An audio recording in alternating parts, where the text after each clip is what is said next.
Many years ago, when I was a student, I remember thinking that Brezhnev's leadership, known as the era of stagnation, was like a lot, 18 years. By the way, if you don't remember who Brezhnev was, I usually describe him as the kisser guy with eyebrows. Maybe you remember this picture that might be shocking for some anti-LGBT activists in Russia, but still. And in the last 100 years, only one man was able to be in power longer than Putin. Of course, I'm talking about Joseph Stalin. So let's see who else ruled Russia longer than Putin and what do all of these men have in common? Let's find out. My name is Tanya, I'm a professional tour guide, and on my channel, Alternative Russia, I share my honest and objective opinion about Russia, its culture and mentality. So please don't forget to press the button like and subscribe if you want to learn more and support this channel. Let's start with Stalin. Well, these days he's considered to be one of the most controversial figures in Russian history. There are some who consider him as the winner, while others would say that he was one of the worst dictators in history, often comparing him to Hitler. While his regime is known for concentration camps, labor camps, famine, political purges, and more. Millions and millions of people die. Western sources claim that it's up to 20 million victims of his political repressions.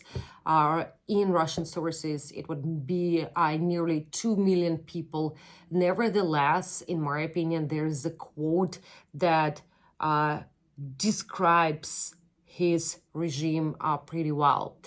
After the Second World War, his position towards political prisoners was that they were none of them. They were only traitors, meaning that once he was sent to a German concentration camp, you would immediately go to a Russian concentration camps because actually you betrayed your country. And I remember watching a TV show as a kid in the 90s and being completely shocked by it. Well, these days people tend to forget about it. People tend to forget about Stalin initiating wars and attacking other countries, such as Poland, because it is important to create this great image.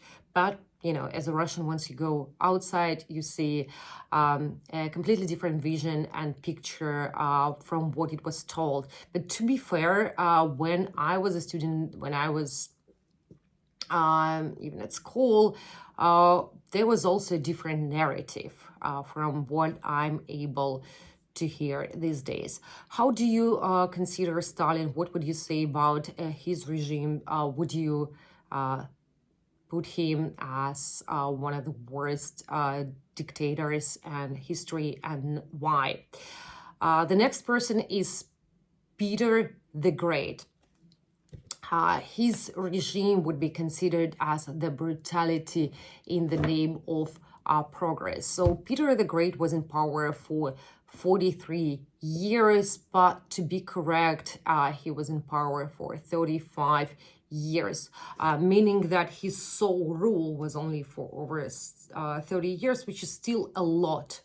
By the way, let me know in the comments what would be the maximum in your country.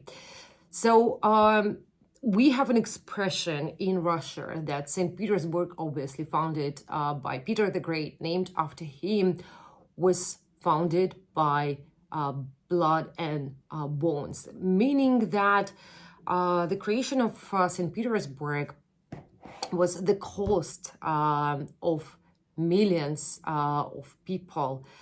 Tens of thousands died building Peter's new capital, and the cost of his reforms was immense. And it's actually a very interesting question what price you should pay for, even if you want to modernize, even if you want to bring something good, but people actually don't want it, are not ready for it. And of course, as any other leader, he started war campaigns. I mean, as any other leader who's in power for quite a lot of time. And again, referring to your countries, let me know if the rulers who stayed in power for a significant amount of time, have they ever started wars or not, and why? Another great person in our list, and the only woman, is Catherine the Great. I believe if you are interested in Russian history, you've probably heard about her as well. So these are some of the best known names. She was in power for over 34 years, and she's often portrayed as this reformer and intellectual. But let's think of how she actually took power. It was in a coup. Well, there are several versions, but generally it's by the assassination of her husband, Peter III.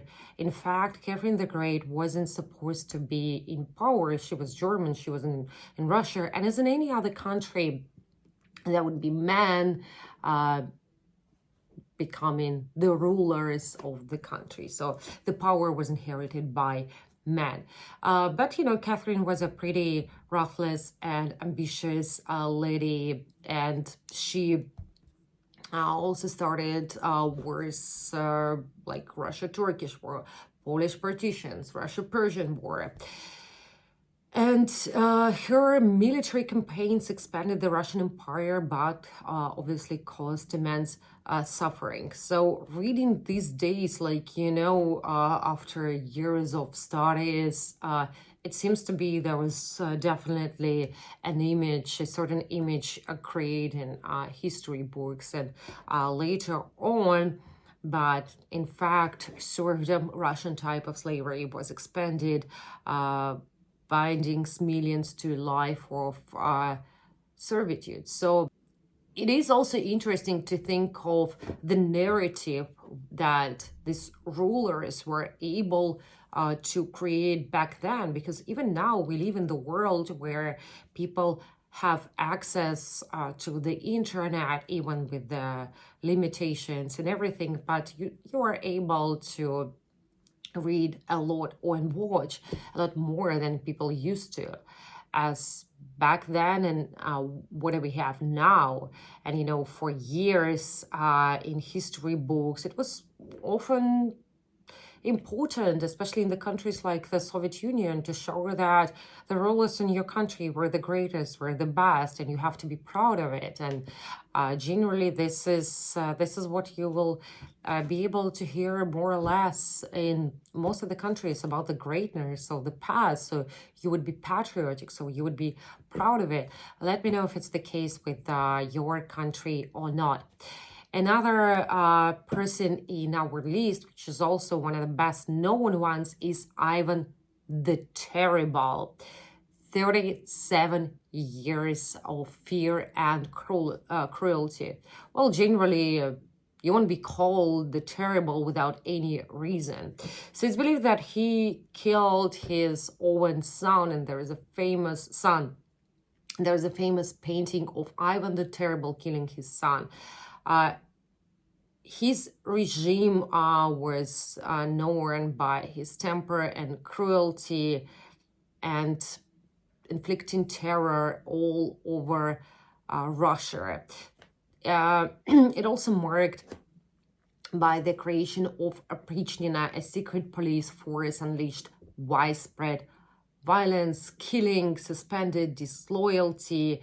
So Ivan the Terrible was also eager to expand Russian territories. He had several campaigns, like to conquer Kazan, Astrakhan, by the way, to celebrate the victory over Kazan. St. Basil's Cathedral was built, and there's another legend that shows his temper and personality, like ordering to blind the architects so they would not be able to create another beautiful cathedral like that ever again. He wasn't the last in the Rurikovich dynasty, but it's believed that this was pretty much the end of it because of the brutality, because of how many mental problems one of his sons had, who was his successor. And for the next 70 years, this country was pretty much destroyed.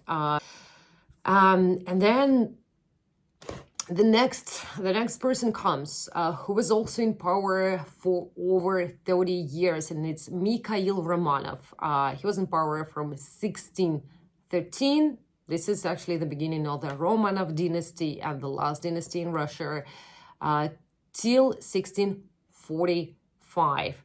That was after the time of troubles. So the time of troubles, that's what we had after Ivan's the Terrible regime.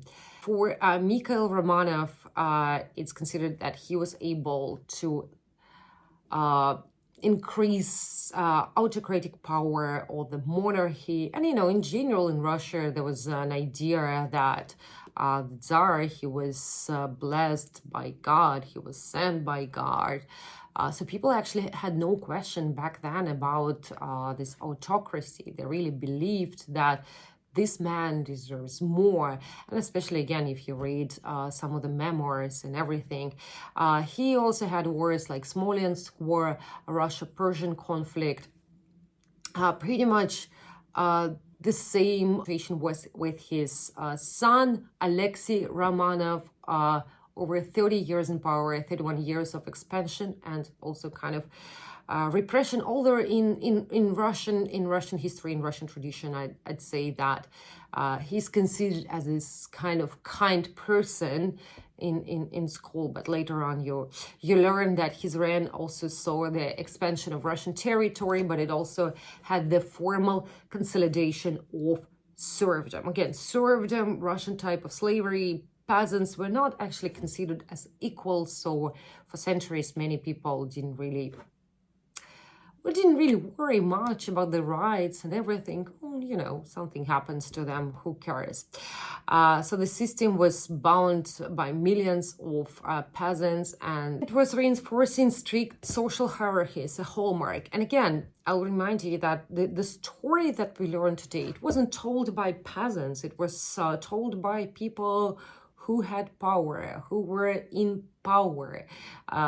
So I believe that we also know like half of it, but again, it's no secret that it was just a small elite, and later on it all brought us to the revolution. And the last person was Nicholas I. Suppression and stagnation over 30 years in power from 1825 to 1855. So his regime was defined by military might and repression. He crushed any sign of rebellion, and actually his regime starts with the Decembrist revolt, which was the first ever big protest organized by the elite in Russia. And of course, they ended up either being killed or sent to Siberia. So, this is just a long way solution in Russia. So he's also remembered for the failed Crimean War, which exposed the deep weakness of the Russian state or the Russian army. And in general, Nicholas I, he was prioritizing control over progress. Censorship was very common. And among other wars, there were Russian-Persian War, Russia-Turkish War. So here it comes to Vladimir Putin. who is already in power for 24 years. Some people might say that, well, no, there was Medvedev in power from 2008 to 2012, but I guess we all understand that Medvedev just played his role and that was it. The role was to change the constitution. Has it ever happened in your country? Would it be possible in your country that the president just comes and says, guys, I just want to stay longer. Let's change the constitution. And potentially he is able to stay in power until 2036. What, in your opinion, might prevent it? Will he be able to stay in power or not? I'll remind you that he was born in 1952, so he's already 72. So yeah, I'm not going to mention everything we know about the regime. You can watch my other videos.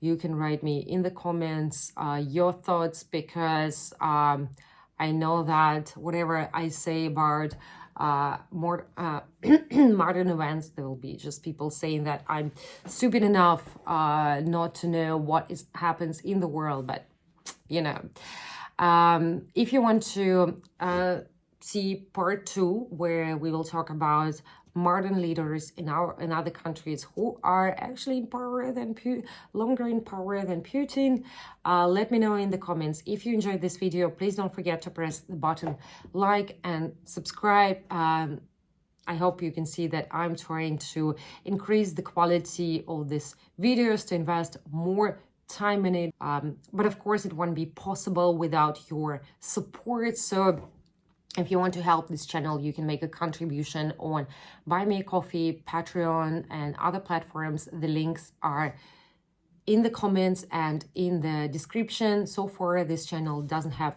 any monetization, so only thanks to your support I'm able to continue doing this job. But in any case, thanks for watching.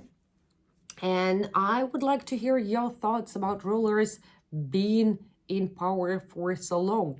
What happens? What do you think happens when a person stays that much? What do you think happens when a person has no limits and is able to stay as long as he wants? Do they lose some of the senses? Do they think that they are so mighty that they are able to conquer the world? Or maybe it's a good idea, in your opinion, because of stability and everything. I hope I shared my thoughts in this video. It was pretty much clear how I think. In general, I support, in short, I support the progress, and I think we need change. You can agree or disagree in the comments. Please let me know your thoughts. And again, thanks for watching.